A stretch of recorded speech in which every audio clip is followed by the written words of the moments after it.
Hello, if you are wondering if you can use memory card in Xiaomi 14T and 14T Pro, then the answer is unfortunately no. Over here I have the SIM tray, and of course microSD cards usually can be inserted in the same spot by using SIM trays, but in this case we cannot use the microSD card.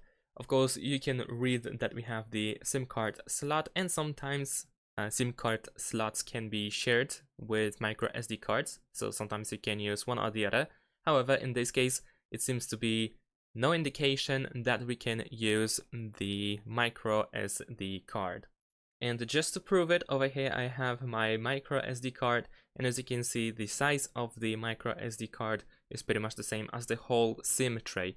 So it doesn't fit anywhere, I cannot insert it, so it is not possible to use micro SD card on Xiaomi 14T and 14T Pro. Thanks for watching, leave a like and subscribe to my channel, and see you in my next videos. Bye!